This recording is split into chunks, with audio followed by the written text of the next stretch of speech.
चक्र हीलिंग और बैलेंस कैसे कर सकते हैं? यह बात ही कहना गलत है कि चक्र हीलिंग और बैलेंस होते हैं। चक्रों को कोई पवित्र कभी नहीं कर सकता, ना उनको स्थिर कर सकता है, क्योंकि वो शरीर में निष्क्रिय पड़े रहते हैं। वो सिर्फ शक्ति साधना या हठ योग परंपरा में आने के बाद ही और उन लोगों को इसकी अनुमति होती है जो संन्यास या वैराग्य जीवन के लिए तैयार होते हैं। खास तौर पर ब्रह्मचारियों के लिए वही कुंडली जागृत करने का अधिकार रखते हैं और वैदिक परंपरा में उन्हें ही अनुमति होती है। आम इंसान को इसकी अनुमति नहीं होती है। चक्रों को कोई भी हीलिंग या बैलेंस इसलिए नहीं कर सकता है क्योंकि जो खुद शक्तियाँ चक्रों में भरी है, जिससे पर ब्रह्म सारी शक्तियों ज्ञान सिद्धियों ज्ञान सब कुछ मिल सकता है, तो उसे पवित्र कौन कर सकता है?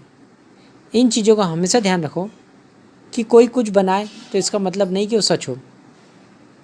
आध्यात्मिक जीवन का सिद्धांत आध्यात्मिक जीवन में ही मिल सकता है, थ्योरी जानने से नहीं। कई लोग ये कहते हैं कि कुंडलिनी जो होती है, चक्र जो होते हैं हमारे जीवन में प्रभाव डालते हैं, हमें सुख दुख देते हैं। अगर ये चक्र ऐसा हो जाएगा तो वो हो जाएगा, वो चक्र। अरे जब चक्र सक्रिय ही नहीं है तो उसका असर कहाँ से आएगा? चक्र सक्रिय होते ही नहीं है। इंसान जब तक जिंदा रहता है तब तक चक्र जागृत ही नहीं होते, क्योंकि उसने कभी साधना ही नहीं करी तो जागृत कहाँ से होंगे? तो जागृत ही नहीं होगा तो असर कैसे दिखाई देगा? इसलिए आध्यात्मिक जीवन को सही तरीके से समझो। उन लोगों के मुंह से मत समझो जो खुद संन्यास जीवन या आध्यात्मिक जीवन में आए ही नहीं है और वो तुम्हें चक्रों को हीलिंग बैलेंसिंग ये करना सिखा रहा है। तो अब अपना दिमाग खुद लगाएं कि टीचर अगर हिंदी पढ़ाने वाला है तो ही हिंदी समझाएगा, अगर वो इंग्लिश वाला है तो वह हिंदी नहीं समझा पाएगा।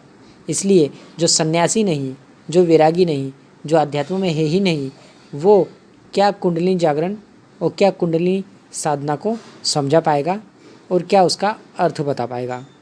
शिवम।